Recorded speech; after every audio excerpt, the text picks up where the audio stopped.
Yeah. Welcome back. Today is Bienvenido de nuevo. Hoy es 2 de junio de 2026 y tenemos el gran privilegio de contar con la presencia de Stanislav Krapivnik, un antiguo oficial del ejército estadounidense que ha regresado a su natal Donbass. Así que gracias por volver al programa. Thank you for coming back on the program. Thank you. And it's always a pleasure to be on. Gracias. Siempre es un placer estar aquí. Bueno, he vuelto al Donbass varias veces, pero ahora vivo en Moscú, sí. Así que sí, viajamos bastante. Hace poco unos amigos míos son ex militares, así que están un poco más acostumbrados a estas situaciones que los civiles. Hicieron un viaje hasta Zaporozhye. Y al volver por toda la autopista que los ucranianos intentan convertir en una carretera de la muerte, decían que estaban atacando. Es la autopista Rostov-Taganrog-Mariupol, que luego se bifurca, sigue hacia Kherson, que todavía no ha sido liberada del todo, o la región de Kherson, y después continúa hasta Crimea.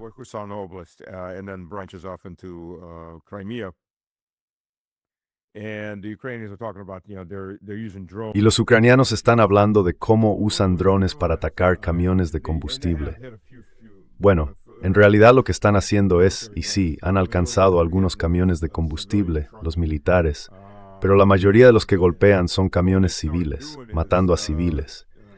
Lo que han empezado a hacer es usar drones para soltar minas en mitad de la noche y marcharse. Y cuando regresaban, un coche civil que iba adelante pasó por encima de una de esas minas y explotó. Así está la situación. Básicamente es más de lo mismo, una especie de bombardeo de terror, dejando minas por todas las carreteras y la inmensa mayoría del tráfico es civil. En el fondo, se trata de matar a más civiles. Nada nuevo.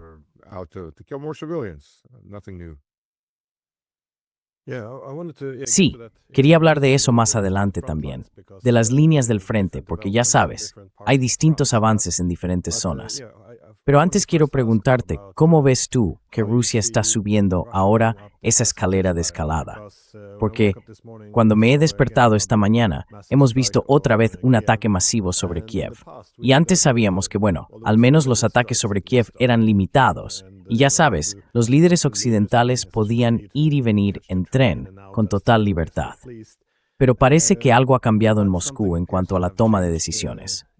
Ahora, vemos que Kiev, por lo que parece, ya no está fuera de los límites. Está siendo golpeada con mucha más fuerza. Y además, la retórica contra, sobre todo contra los países europeos, también se está intensificando. ¿Cuál es tu impresión de lo que ha cambiado en el ambiente en Moscú?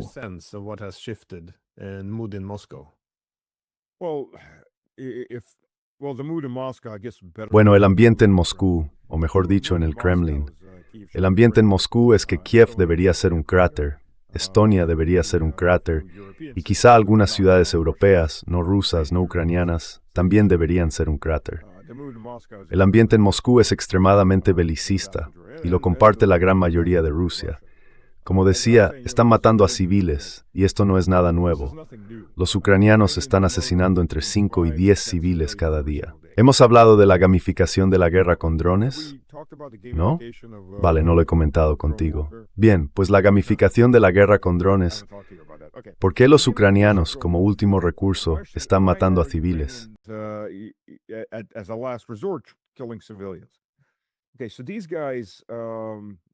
Vale, pues estos tipos, y por cierto, esta es también una de las razones por las que los operadores de drones ucranianos nunca parecen acabar como prisioneros de guerra, si me entiendes.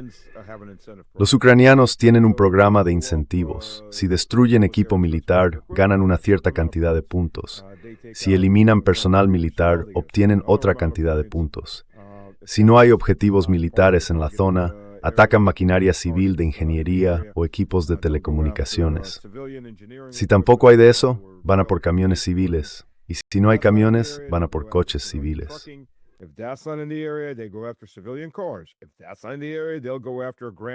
Si no hay nada en la zona, irán a por una abuela que pasea a un bebé en un cochecito. Tienen que matar algo para conseguir cierta cantidad de puntos. Y los puntos bajan a medida que descienden en las categorías de objetivos. Así que siempre, si las baterías empiezan a agotarse, mientras esperan o intentan encontrar algo que matar, mira, un niño en un parque. Pues objetivo, sigue siendo un niño en un parque. Hay que matar rusos. Así que irán a por eso. La unidad, ya sea una sección, un pelotón o una compañía, acumula esos puntos al final del mes y los usa para comprar equipo. Consiguen mejor material, mejor paga, mejores suministros, recompensas, ya sabes, ese tipo de cosas. Swag, what have you. So this is the gamification of warfare. Así que esto es la gamificación de la guerra. Otra creación de la OTAN, entregada al perrito faldero ucraniano. Sí, el incentivo aquí está claro. El indicador clave es matar algo. Eso borra por completo la poca humanidad que les pueda quedar a esos tipos. Tienen que matar algo porque si solo pierden los drones y no hacen nada, los penalizan. Y si pensamos que la gran mayoría de los drones no matan a nadie, quiero decir, todos esos vídeos de drones que ves representan solo un 15 o 20% de los drones.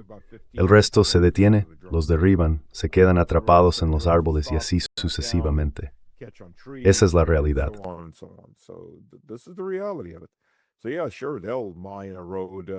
Sí, claro, van a minar una carretera, una autopista, atacarán una gasolinera con civiles repostando. Irán a por coches individuales, y cuando lo necesiten, irán a por una abuela en su jardín, porque sigue siendo un objetivo. Esta es la realidad con la que estamos lidiando, y desde luego atacarán una escuela, matarán a 21 personas, y luego en Occidente dirán, fue solo un misil que se desvió de su trayectoria. ¿Qué misil? Había 16 drones, y estuvieron vigilando esa escuela en Starovyrsk durante medio día con drones de reconocimiento. Así que no, esto es una selección de objetivos civiles muy específica, como una especie de plan de respaldo cuando no encuentran nada militar.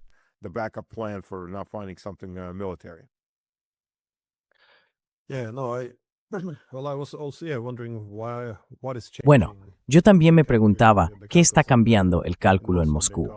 Porque por un lado, se ha oído mucho sobre la OTAN, permitiendo que su territorio se use para atacar a Rusia. Hemos escuchado a los europeos haciendo bastante ruido, no solo al expresar su intención de desarrollar más capacidades, es decir, misiles de largo alcance, sino también al dejar claro que su objetivo sería usarlos para golpear en lo más profundo de Rusia. Así que estamos subiendo un peldaño más en la escalada.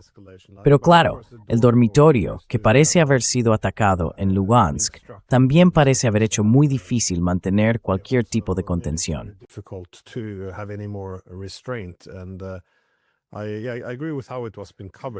Y estoy de acuerdo con cómo se cubrió, porque en cuanto salió la noticia, en la BBC y en otros medios europeos, sobre todo en los titulares, lo único que se veía era «Putin acusa a Ucrania de atacar esto». Y luego aparecieron algunas historias diciendo que podría haber sido usado por operadores de drones, aunque hay sitios web ucranianos que publican esas listas de muerte, incluyendo a profesores y personal. Así que no fingían ser operadores de drones. En fin, es un desarrollo bastante dramático. ¿Pero tú crees que el dormitorio tiene más un valor emocional? ¿O que todos estos factores juntos explican por qué Rusia podría estar dejando de contenerse ahora?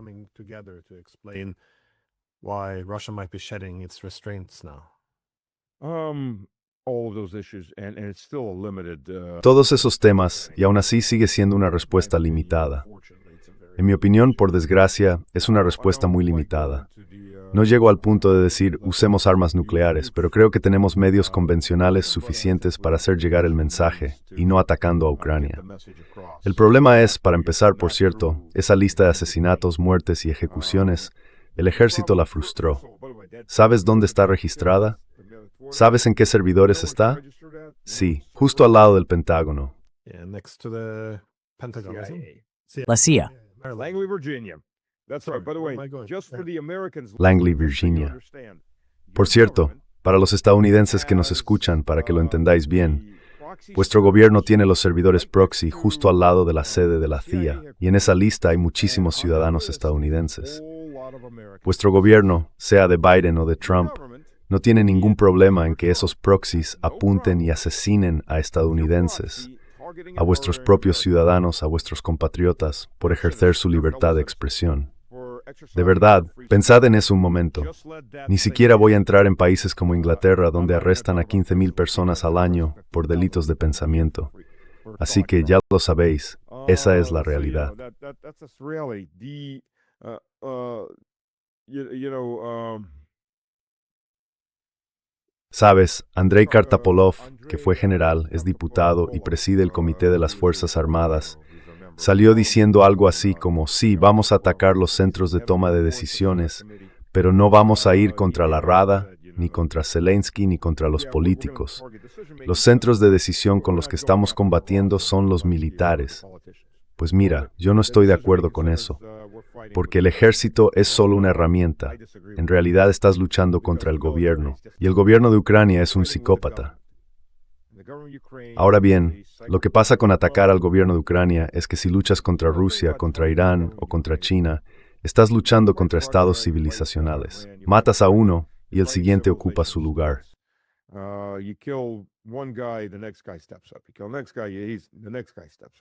Matas a uno y enseguida otro ocupa su lugar. Pero eso no pasa en Ucrania. Es una cleptocracia. La gente que rodea a Zelensky está ahí porque están saqueando todo lo que pueden. Y seguirán con esta guerra porque enviar al pueblo ucraniano, enviar a esos chicos y chicas al frente, les da dinero. Pero no están ahí para morir por Ucrania. Ninguno de ellos piensa en envejecer y morir en Ucrania. Están ahí para alimentarse del pesebre como una piara de cerdos. Y de lo que se alimentan es de la carne y los huesos de su propia gente. Así que en el momento en que empiecen a morir, a ser eliminados, a rendir cuentas, a enfrentarse a su momento de verdad, los demás saldrán corriendo, porque no tienen nada en juego. No están ahí por ideología.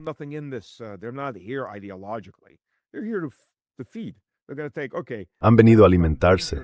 Van a pensar: vale, esto ya se ha vuelto lo bastante peligroso, me pueden matar. ¿Cuánto dinero he robado? Suficiente. Me largo de aquí. Eso es lo que va a pasar con el gobierno de Zelensky. Va a colapsar. No hace falta ir a por Zelensky en persona, solo hay que eliminar a los suficientes.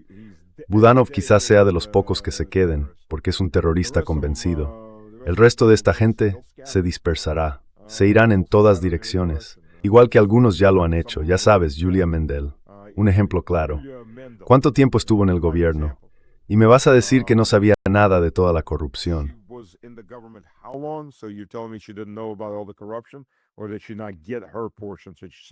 ¿O es que no recibió su parte y decidió abandonar el barco? Alguien que ha estado tan cerca de Zelensky durante tanto tiempo y de repente se va. 5º año de conflicto, 7º año con Zelensky. Claro que sabía lo que estaba pasando. Hay que estar completamente ciego, sordo y mudo para no ver la corrupción. Es absolutamente descarada. Así que gente así, cuando se enfadan, huyen. Si su vida corre peligro, huyen, porque viven para sí mismos y para su bolsillo. Ahora bien, desde el lado ruso, por desgracia, en Grecia, existe desde que ahora se blijft de resto, de Rustin Arth. Por el problema con la OTAN está demasiado cómodo. The problem with NATO is very comfortable. The EU is very comfortable. No matter what they do, La Unión Europea está muy cómoda. Hagan lo que hagan, los que van a recibir los golpes son los ucranianos tontos. Total, solo son biomaterial, ¿a quién le importa? Y ese es el problema. A la OTAN hay que ponerla como ejemplo, o hay que dar un ejemplo con la OTAN. Y no en Kiev, ni en Leópolis, quizá en Tallinn, quizá en Riga. Ese debería ser el ejemplo. Así es como le va a ir al resto de la OTAN. ¿Se os ha olvidado lo que es la guerra? Pues aquí tenéis. Empezad a sentir un poco de guerra en vuestra propia piel, o quizá en Helsinki. Esas ciudades deberían sufrir. Apagadlas. Eliminad su infraestructura vital, el agua, los sistemas de saneamiento. Por cierto, ¿qué hacen los estadounidenses todo el tiempo? Los estadounidenses ya habrían exterminado Europa si los europeos estuvieran haciendo esto.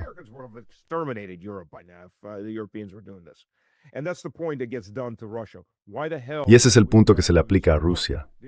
¿Por qué demonios no hacemos lo mismo? Mira, los iraníes volaron 13 bases estadounidenses. ¿Hay una guerra nuclear? No. Los israelíes entran y asesinan al liderazgo de otro país. ¿Hay una guerra nuclear? Y esos son literalmente los ejemplos que se están usando dentro del gobierno ruso. Bueno, para empezar, tampoco es correcto decir el gobierno ruso como si fuera algo uniforme.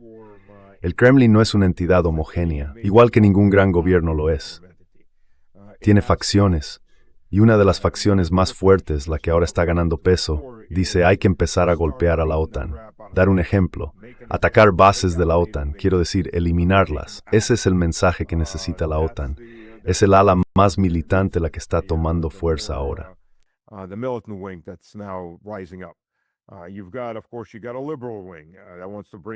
Tienes, por supuesto, un ala liberal que quiere volver a cómo estaban las cosas en 2012. Es poco realista, sí, pero bueno, eso es en lo que creen. Luego hay otras alas distintas, con diferentes, en fin, son distintas facciones, como en cualquier gran gobierno. Hay varias facciones, pero no siempre se ve la pelea interna o las maniobras. Simplemente está bien oculto. En el gobierno estadounidense todo se ve a plena vista, porque a todos les gusta, ya sabes, darse importancia. En otros gobiernos todo ocurre bajo la superficie. Rusia, por ejemplo, funciona así, bajo la superficie. Pero se ve, por ejemplo, a Shoigu, a los generales, y en menor medida al Ministerio de Asuntos Exteriores, con Lavrov, que quieren una respuesta dura. Y luego está Medvedev.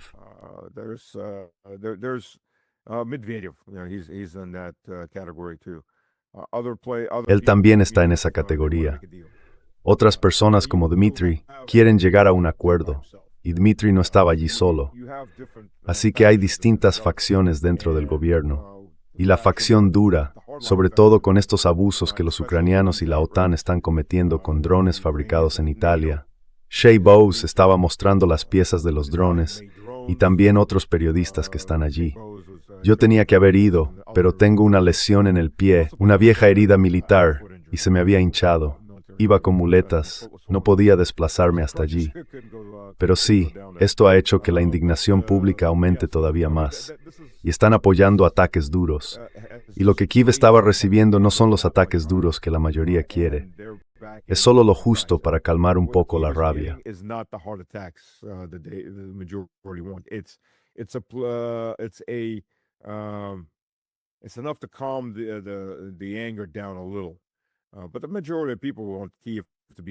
Pero la mayoría de la gente quiere que ahora mismo Kiev sea un enorme agujero en el suelo. Ya la reconstruiremos después. Esa es la actitud ahora. Los ucranianos han hecho algo que solo los alemanes fueron capaces de hacer en 1941. Enseñar a los rusos a odiar de nuevo. Y ese odio está creciendo de forma exponencial, con todos los crímenes contra civiles. Así que bueno, esa es la realidad ahora mismo. Y creo que hasta que los países sean atacados, uno o dos, para dar un ejemplo y enviar un mensaje muy claro, hoy es Riga, mañana Varsovia, pasado París o Londres, no cambiará nada. No hace falta volar a los civiles. Nadie necesita recurrir a las armas nucleares.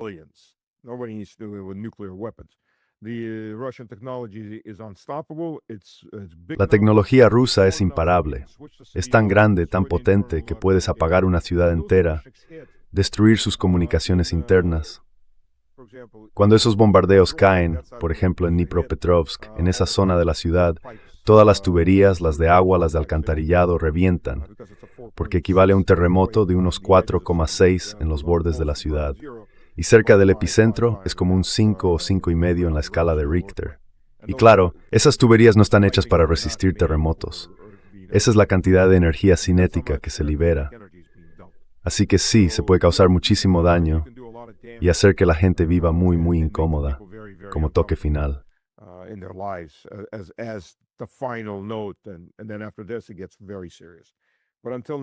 Y después de esto la cosa se pone muy seria. Pero hasta que la OTAN no lo sienta en carne propia, no van a parar.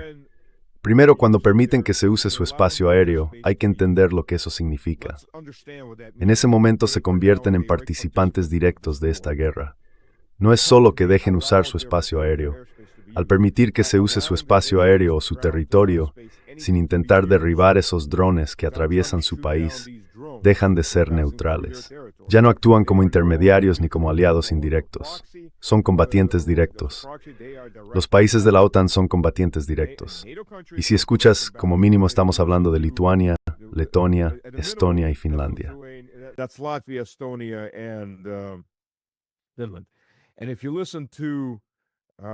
Y si escuchas lo que han difundido los servicios de inteligencia rusos, Letonia ha dado el siguiente paso.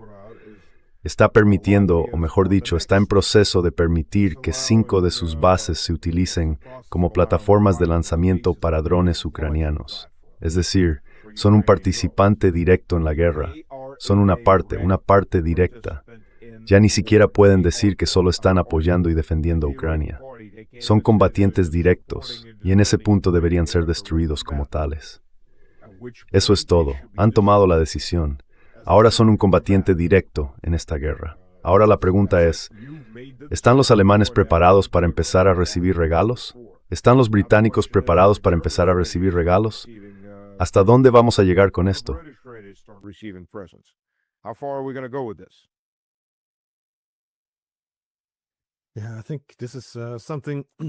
Sí, creo que esto es algo que se pasa por alto en Occidente. Me refiero a lo que está ocurriendo en Rusia.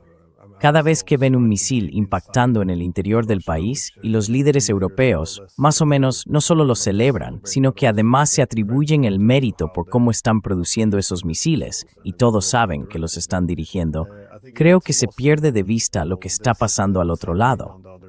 Es decir, como decías, la ira que está creciendo ahora en Rusia, y bueno, también usaste la palabra odio en Moscú, que quiere una respuesta contundente.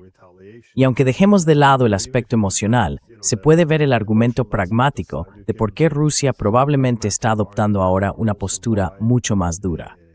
Porque Rusia, sí, espero haber dejado claro el punto.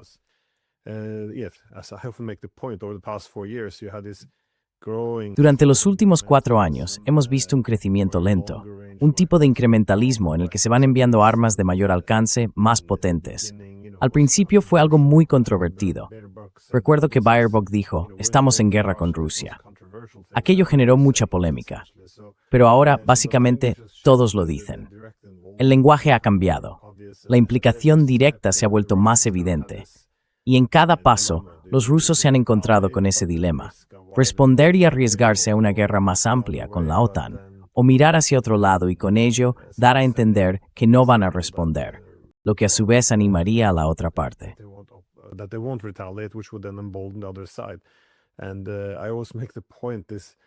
Y siempre insisto en esto. Cualquiera que lea ahora los periódicos occidentales no puede evitarlo, no puede estar en desacuerdo con esto. Los países de la OTAN se sienten más envalentonados, porque cada día ves artículos diciendo, bueno, podemos hacer lo que queramos, los rusos no van a hacer nada, tienen miedo a la guerra. Pero la disuasión funciona si, por ejemplo, Rusia ataca a la OTAN.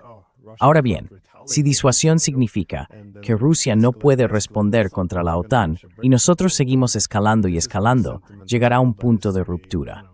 Y ese es también mi sentimiento, que ya hemos cruzado esa línea y la ilusión de poder controlar la escalada va a ser en esencia nuestra perdición. Pero como decía antes, quería hablar del frente, porque en la región de Zaporilla hay, bueno, un poco de todo, como tú decías.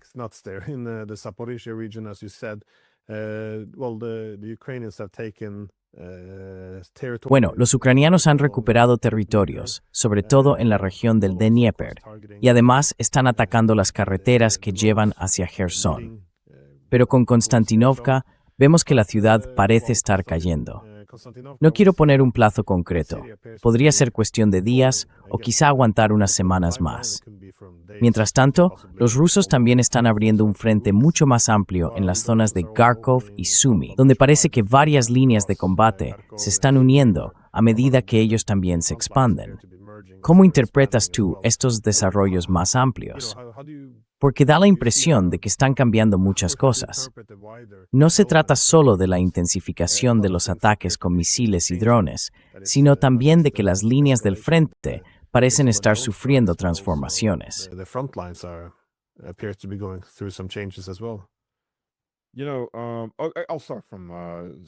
Mira, voy a empezar por Zaporilla y seguiré hacia el norte. En el semicírculo, en la parte occidental de Zaporilla, los ucranianos han lanzado todo lo que tenían, absolutamente todo, y han logrado hacer retroceder a las fuerzas rusas hasta cierto punto. Lo han conseguido. Esta es su tercera contraofensiva en la región de Zaporilla desde febrero. El problema para los ucranianos con las dos anteriores fue que una de ellas, un intento de contraofensiva cerca de Juliápole, fue detenida casi al instante y aplastada antes de poder avanzar. Bueno, en realidad ni siquiera había mucho que hacer retroceder porque no habían logrado ningún progreso. La otra fue al noreste, o más bien al este de Dobropilia en Zaporizhia, y ahora está prácticamente cercada.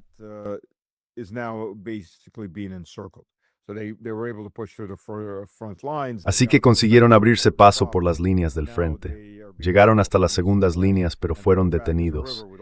Y ahora están siendo rodeados por el este y por el oeste. A sus espaldas hay un río, con todos los puentes volados. Así que hay un gran grupo de ucranianos completamente cercado. La razón por la que los ucranianos logran avanzar más rápido que las fuerzas rusas es que no les importa en absoluto las bajas. Ese es el punto clave. No les importa cuántas pérdidas sufran. Envían infantería suicida. Para entender cómo funciona esto, cuando ves a esos hombres reclutados a la fuerza en las calles, los separan en dos grupos. Los de 35 años o menos y sanos, y los de más de 35 o con mala salud.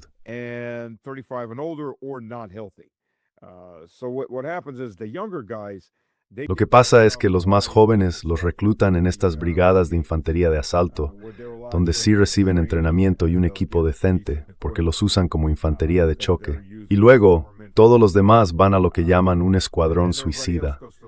Sirven para una sola carga, ya sabes, un solo hurra, o los mandan a mantener un sector que la infantería de asalto no puede sostener. La infantería de asalto se encarga de los ataques, pero también sufre muchas bajas en el proceso. Después se retiran porque no pueden mantener la posición y entonces envían a la infantería de segunda o incluso de tercera categoría. Pero antes de lanzar un asalto, Heydukov es un ejemplo claro de eso.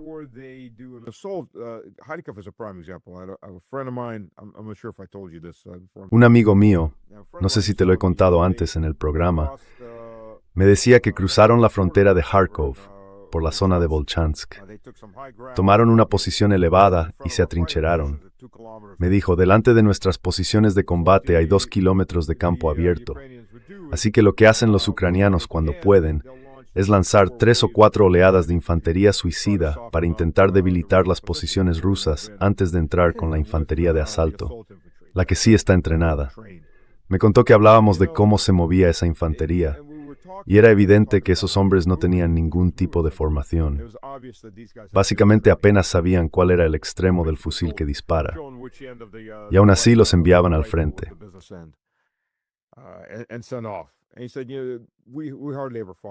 Y él dijo, mira, casi nunca disparamos contra ellos. 2 kilómetros de campo abierto. La artillería los destrozaba a mitad de camino. No sobrevivía ninguno. Traían otra oleada y otra más, y tenían una posición con 2 kilómetros de terreno abierto delante, así que no tenía sentido enviar la infantería de asalto porque no había forma de ablandar la defensa. Cada vez que mandaban esos escuadrones suicidas, esos pelotones suicidas, la artillería los barría antes de llegar a la mitad. 2 kilómetros es una distancia larguísima para cruzar corriendo, sobre todo si no estás en forma. Pero incluso si lo estás, cruzar 2 kilómetros de campo abierto frente a la artillería es una misión suicida.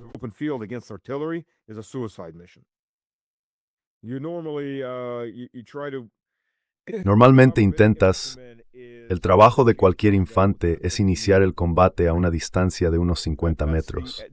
De hecho, la media de los enfrentamientos desde la Segunda Guerra Mundial se ha iniciado a 50 metros o menos. Por eso la infantería se arrastra, escala o intenta avanzar en vehículos para acercarse lo máximo posible antes de iniciar un enfrentamiento directo. Cualquier otra cosa significa que te van a matar. Entre la artillería de largo y medio alcance, los morteros y sobre todo la aviación y todo lo demás, si te veo a 200, 300 o 500 metros, nunca vas a llegar a los 50 si estoy en una posición preparada y tengo suficientes recursos detrás. Es simplemente imposible. Así que a estos hombres los están mandando al sacrificio. Los hacen avanzar así.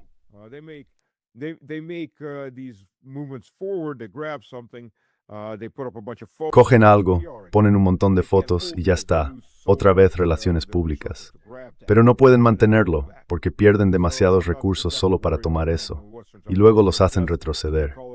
Así que no estoy especialmente preocupado por la zona occidental de Zaporozhye. Como mucho, se podría llamar un ataque de distracción para intentar retrasar la ofensiva rusa allí. Pero eso es el oeste de Zaporozhye, a lo largo del Dnieper. Luego está Orekov. Orekov se extiende a lo largo de dos carreteras paralelas. Es un asentamiento largo, estrecho y tiene pequeños núcleos al sur. Orekov es la última fortaleza en esa zona, y es una fortaleza levantada a toda prisa porque no es como el Donbass, que estuvieron fortificando durante 8 años. En este momento, los dos asentamientos del suroeste de Orekov, los que están justo al lado, ya han sido cercados.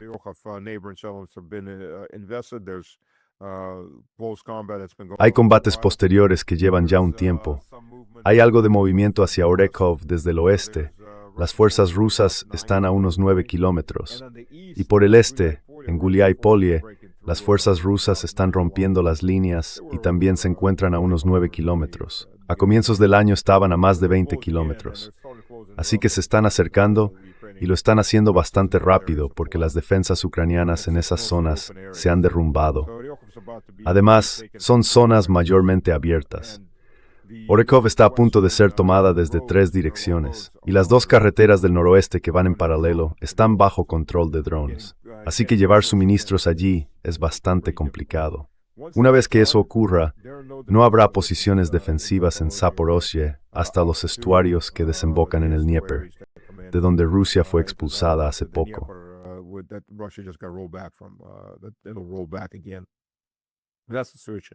Volverá a retroceder otra vez. Esa es la situación allí. En la República del Dnieper, la parte sur está bastante tranquila. Ha habido una irrupción, o más bien una penetración, no diría un avance, sino una entrada en las líneas enemigas en dirección a Dobropol y Donetsk. Algunos de los nombres de esas ciudades se repiten, pero todo en esa zona se ha concentrado, ante todo en Konstantinovka. Y Konstantinovka está aproximadamente en un 70% bajo control ruso. Hay un gran grupo de ucranianos rodeados en la parte sur y central de la ciudad. La ciudad está dividida por el río. Los puentes han sido volados. Las crestas del norte también han sido destruidas, así que no pueden apoyarse entre sí.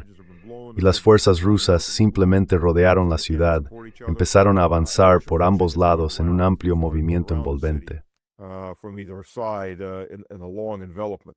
And they've come together, the pinchers come together and cut off about... Y se han unido y las pinzas se han cerrado, cortando alrededor del 70% de la ciudad, que está directamente en manos rusas o en una bolsa con ucranianos atrapados dentro.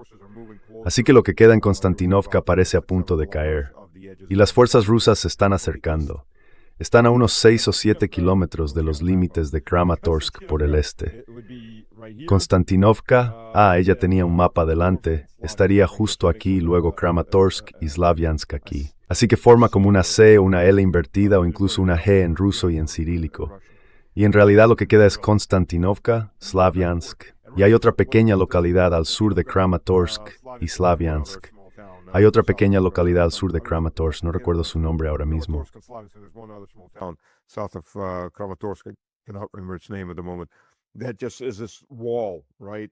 Eso es básicamente este muro, ¿verdad? Y ya está. Esas son sus últimas posiciones fortificadas importantes. Si miras cualquiera de esos mapas tácticos o mapas de operaciones, verás que las fortificaciones suelen aparecer dibujadas con líneas amarillas. Se ve un grupo de fortificaciones a lo largo de esas zonas, y más allá de ahí casi no hay nada. Son campos abiertos. Y en el norte, hacia la zona de Slavyansk, continúa el asedio de Krasny Liman. Las fuerzas rusas los han rodeado, han cortado la logística, no tienen mucha prisa por entrar en combate casa por casa, están haciendo ataques de reconocimiento constantes para desgastar a los ucranianos. Y los ucranianos se están quedando sin comida y casi sin munición.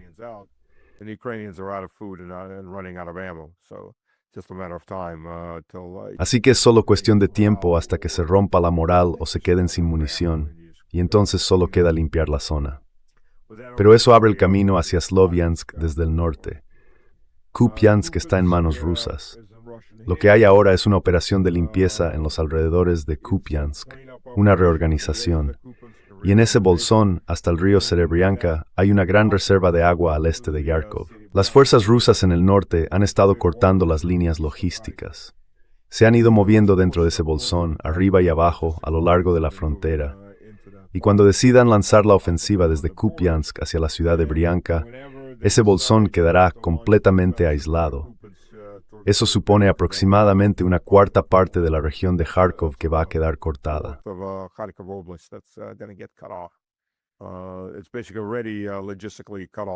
Básicamente ya está cortado desde el punto de vista logístico. La logística en esa zona es muy complicada. Hay un par de miles más, quizás 5.000 o 10.000 soldados ucranianos en esa área. Y Rusia avanza de forma constante hacia Kharkiv desde Volchansk. Han acabado con las fuerzas ucranianas y están usando los bosques para desplazarse, porque todo está verde y eso les da mucha protección frente a los drones. Así que se mueven por las zonas boscosas. Let's start en Sumy, ya que estamos. Remes, estás en unos 7 kilómetros de Sumy al norte. Luego se quieren estar en Gubreji, un norte.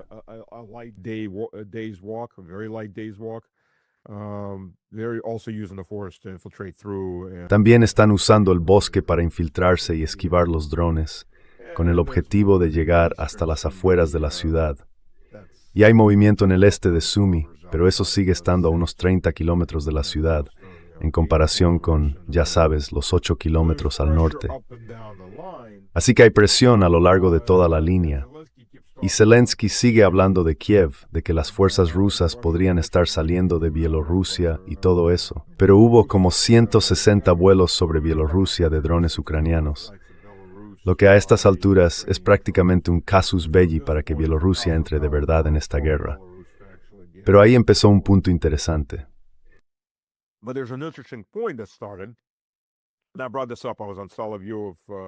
Y mencioné esto.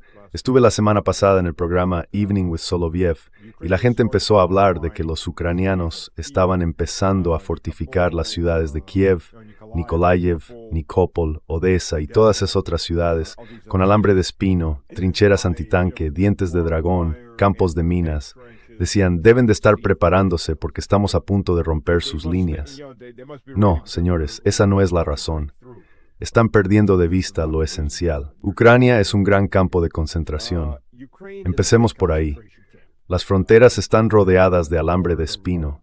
Los guardias disparan a matar a cualquiera que intente salir del país. Pero Ucrania sigue siendo un territorio grande. Ahora el régimen de Zelensky ha empezado una movilización masiva, o como la llamamos, una morginización de la población masculina en Kiev. Y aquí está el problema. Todavía podrían huir en mitad de la noche o a la ciudad. Entonces, ¿qué haces?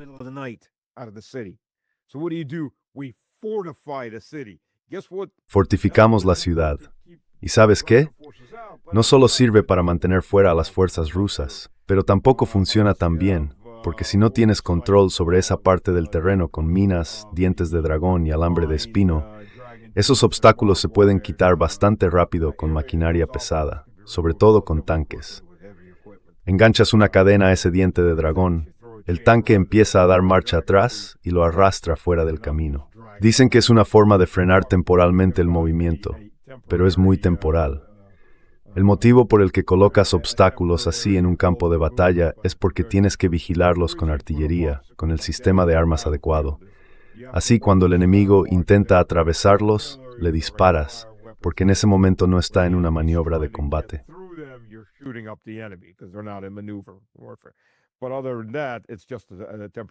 Pero aparte de eso, es solo una desventaja temporal. Funciona muy bien para los civiles. Ya no se puede cruzar un campo con un coche civil, ni siquiera si está seco, porque claro, hay alambre de espino, hay dientes de dragón, hay campos de minas. Los civiles que intentan cruzar el campo para salir como sea de Kharkov o de Odessa, corren hacia las colinas, o hacia algún pueblecito donde puedan esconderse. Sí, está ese alambre de espino, están los campos de minas. Hay controles en todas las carreteras de entrada y salida, con búnkeres y vigilancia. Así que ahora controlas lo que entra en la ciudad y lo que sale de ella. En otras palabras, Kiev es un gran gueto, como el gueto de Varsovia.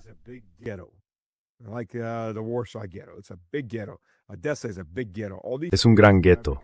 Odessa es un gran gueto. Todas esas ciudades se han convertido ahora en grandes guetos. Si lo piensas así, es como un redil para la humanidad, y ahora pueden empezar a recogerlos mucho más a huir a ningún sitio. No pueden huir a ningún sitio, o al menos les resulta mucho más difícil hacerlo. Esa es la realidad de Ucrania. Es un campo de concentración con muchos campos de concentración dentro. Y eso es lo que hay. En la región de Kharkiv, ahora están reclutando a la fuerza mujeres porque ya no quedan hombres. Y todas esas son zonas rusas. Ahora han empezado a reclutar a la fuerza mujeres. Por toda Ucrania hay carteles.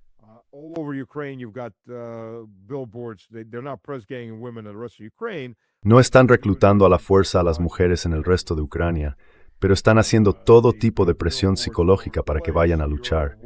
Tienen carteles por todas partes que dicen, eres una mujer en Ucrania, tu deber es luchar en el campo de batalla.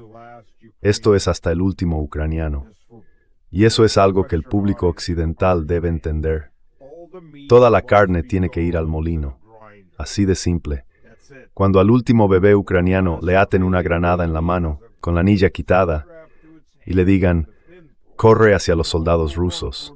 Será entonces cuando Zelensky y el resto de los parásitos se bajen del cadáver y se marchen a Israel, a Estados Unidos o al Reino Unido.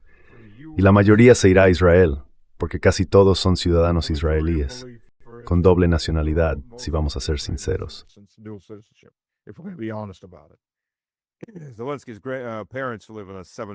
Los padres de Zelensky viven en una mansión de $7 millones en Tel Aviv. Perdón, en Ashkelon, no en Tel Aviv.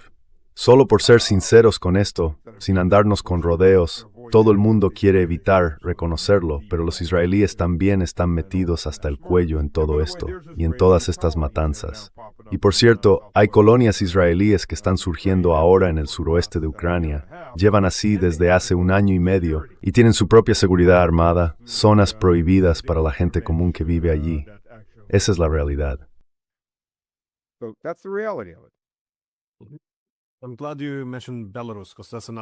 Me alegra que hayas mencionado Bielorrusia, porque es otra zona donde parece que podría haber, una posible escalada.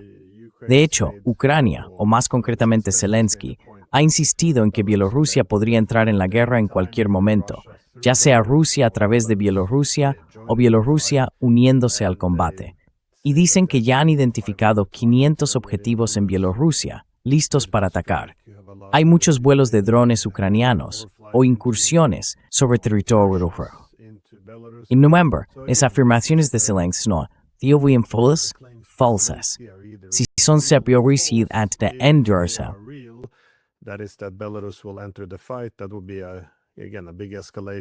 eso sería, de nuevo, una gran escalada por parte de Rusia, quizá también como parte de un golpe decisivo contra Ucrania. No estoy seguro. Si fuera falso, entonces podría indicar una escalada ucraniana. Es decir, no tengo claro por qué. Supongo que abrir otro frente ahora sería un desastre. Tal vez sería más fácil para los países europeos entrar en la guerra de forma más directa si atacaran Bielorrusia. Porque a diferencia de hacerlo contra Rusia directamente, no tengo muy claro cuál sería el cálculo. Pero ¿tú cómo lo ves? ¿O crees que esto es solo, una forma de mantener a Ucrania y la guerra en Ucrania en los medios?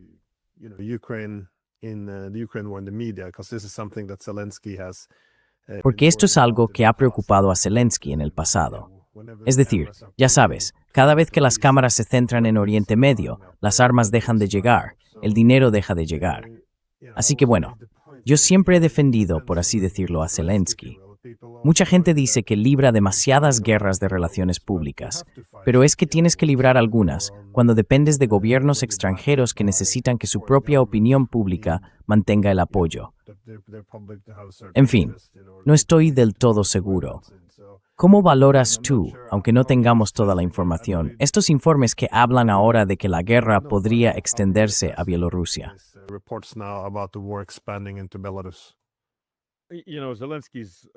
¿Sabe la única esperanza que tiene Zelensky para sobrevivir a largo plazo y seguir alimentándose como el parásito que es implicar por completo a la Unión Europea en esta guerra? Ni siquiera tengo que mencionar a la OTAN. Es la Unión Europea. Los estadounidenses no van a luchar por los europeos.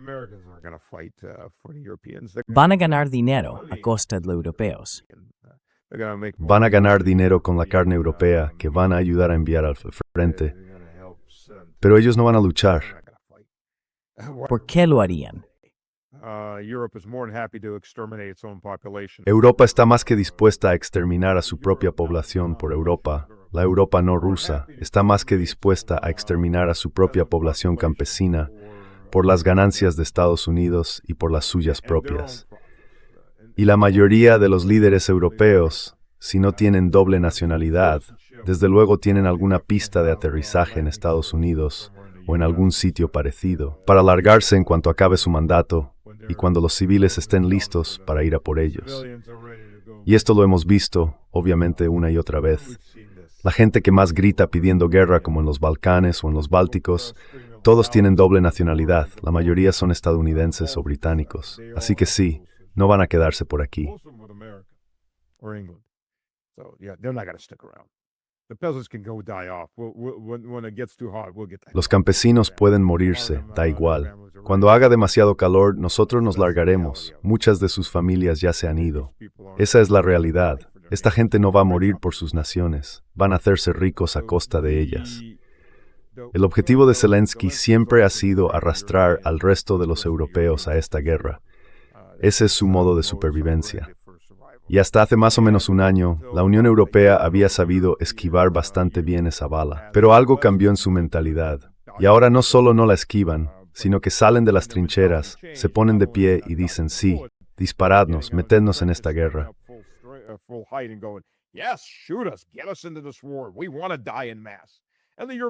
Queremos morir en masa. Y la población europea en su mayoría también. Y te diré por qué. Porque votan a esa gente. Siguen apoyando a esa gente. Siguen comprando sus mentiras, no escuchan nuestros programas, la mayoría no lo hace. Escuchan lo que les hace sentirse tranquilos. Vamos a ganar, somos los ganadores. Ah, ¿quieres decir que ahora mi hijo tiene que ir? Ah, que tengo que ir yo. Porque hay algo que todos esos europeos tienen que entender. Seveset se llama Ukrainización. Vuestro Braithwaite está prestando muchísima atención a cómo me trae en ese tumbo.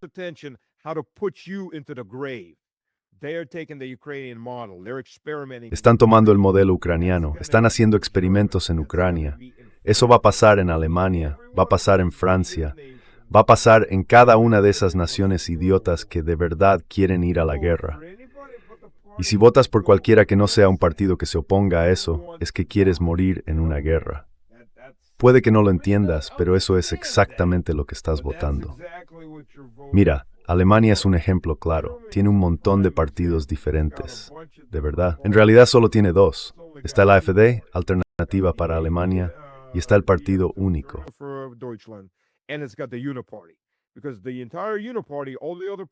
Porque todo el unipartido, todos los demás partidos están votando exactamente por lo mismo.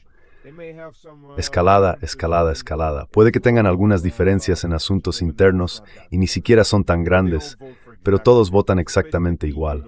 Así que básicamente es un unipartido. Toda la élite alemana es un unipartido, salvo la AfD.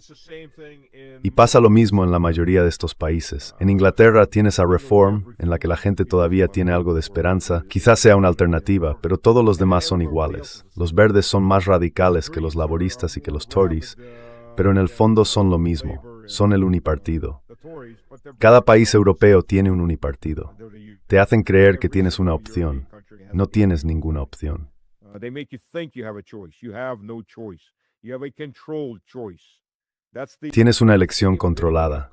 Eso es precisamente el ejemplo perfecto de cómo se controla al pueblo. Se le da la ilusión de que puede elegir.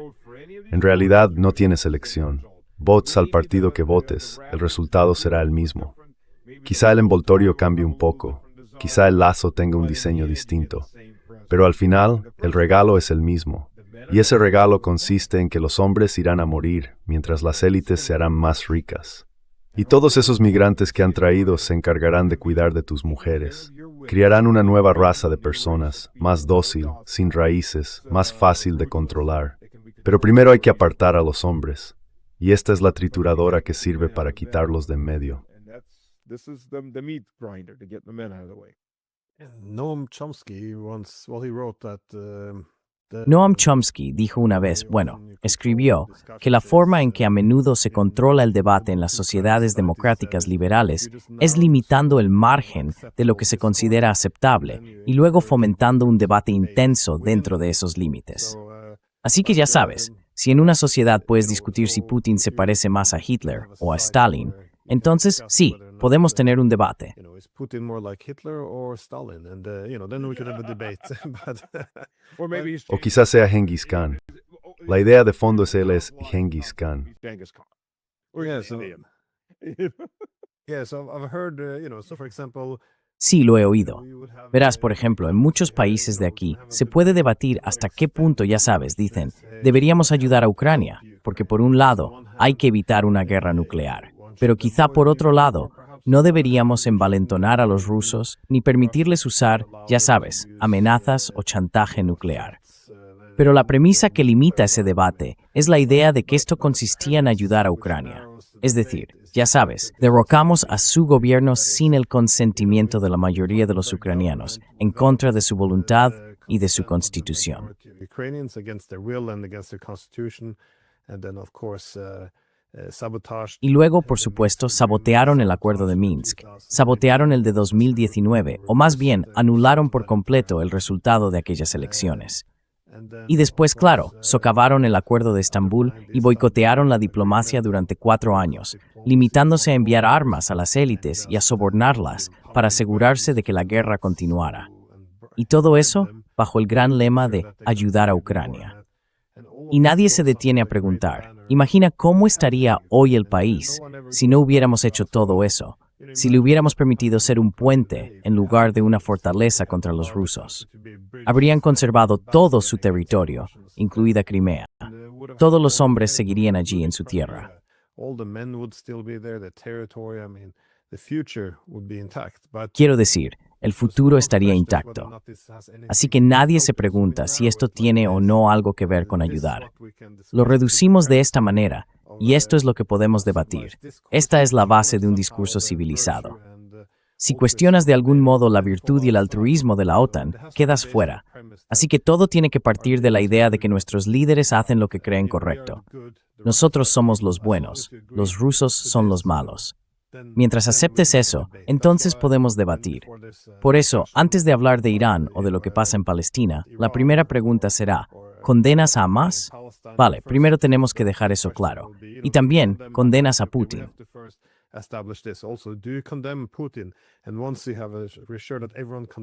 Y una vez que todo el mundo ha dejado claro que condena, que todos condenan, que se ha identificado al bueno y al malo, entonces ya podemos tener un debate, y además un debate intenso. Y en ese momento, la gente siente que sí, esto es una sociedad democrática y abierta. Pero claro, miro mi propio país y veo que todos los miembros del Parlamento están a favor de enviar armas. Ni uno solo dice, quizá deberíamos hablar con Rusia. No, la diplomacia se ha vuelto algo polémico, y ninguno de los medios lo plantea. Todos los periódicos del mundo escriben exactamente lo mismo. Y eso, ya sabes, no pasa por casualidad. Y de nuevo, creo que Chomsky ha hecho un gran trabajo sobre este tema. En fin, ¿tienes algún comentario final? Anyways, do you have any final thoughts? Yeah, I'll tell you this. In the Mira, te lo explico. En el mundo corporativo y en el militar, a esto se le llama la matriz de toma de decisiones. Entonces el comandante dice, vale, ¿cuáles son mis opciones de acción? Y el equipo se pone a elaborar una lista de posibles cursos de acción. Lo que pasa es que, sobre todo si el equipo tiene su propia agenda, quieren que se elija una opción concreta. Así que toman ese curso de acción que quieren que el comandante, el director general o el vicepresidente apruebe y le añaden un par de alternativas más que no son tan buenas o que son directamente muy malas. Cualquier otra opción que pueda ser buena, pero que vaya en contra de lo que ellos quieren, simplemente la eliminan y no la incluyen en la lista.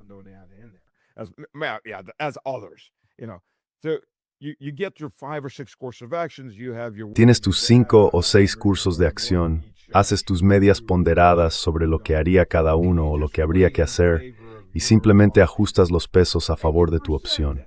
Y luego lo presentas así. Aquí tiene, señor, 6 opciones distintas de lo que podríamos hacer. Solo hay una buena opción. Esa es la que queremos, ¿verdad? Queremos que diga, vale, esa es la buena opción. Pero ya hemos ajustado todo para asegurarnos de que esa sea la que se elija. Y así tenemos la solución lista para el liderazgo. Funciona igual en todos los niveles. Funciona con el campesino y funciona con el rey. Le das al rey esa opción. Él siente que tiene alternativas, que puede maniobrar, pero en realidad no puede. Ya has inclinado el terreno de antemano.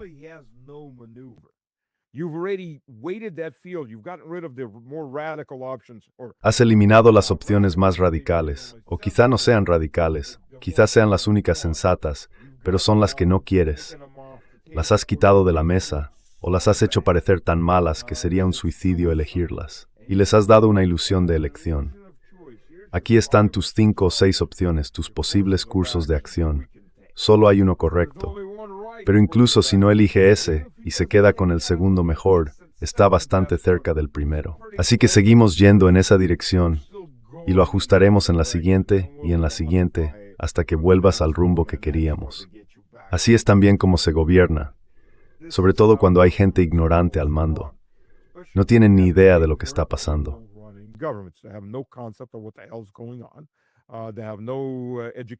No tienen ninguna educación que valga la pena. Son unos idiotas, lo que también describe a una gran parte del liderazgo occidental. Los intereses especiales que están detrás de ellos les dan una ilusión de elección. Señor, usted es quien manda. Por supuesto, usted es el primer ministro. Claro que está al mando, señor. Sí, usted es el importante. ¿Quiere que le sigamos adulando mientras elige la opción que nosotros queremos que elija? Y él mismo siente que, sí, fue una decisión horrible, pero que tomamos la decisión correcta, porque bueno, sabía las opciones que teníamos y había que tomar esa. Y ahora está convencido de que esa es la decisión correcta, la que siempre le han empujado a tomar para seguir el camino que quieren sus patrocinadores o los grandes cardenales.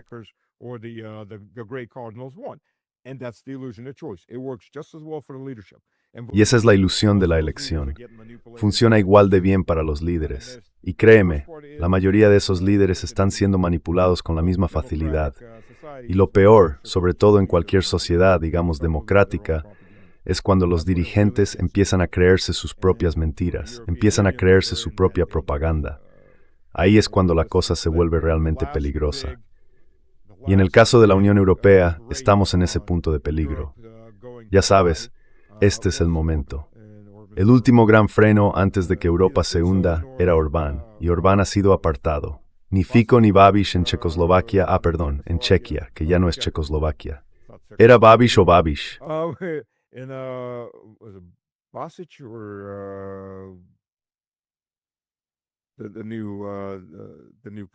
El nuevo primer ministro, estoy destrozando su nombre, lo sé.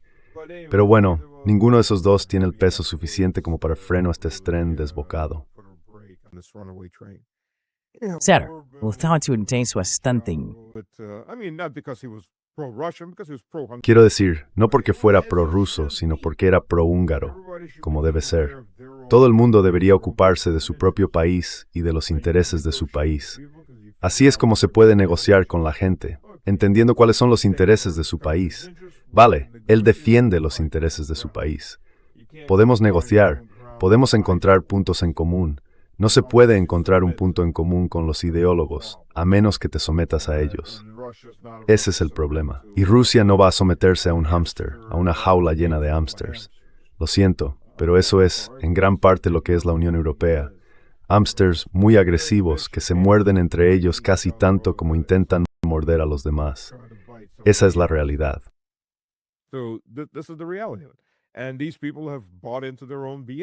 Y esta gente se ha creído su propio cuento. Se creen su propia propaganda. Han sido manipulados. Algunos de ellos claramente manipulados, otros sabían perfectamente desde el principio hacia dónde tenían que ir. Pero en cualquier caso, así es como se controla tanto al líder como al campesino. Puedes controlar al rey.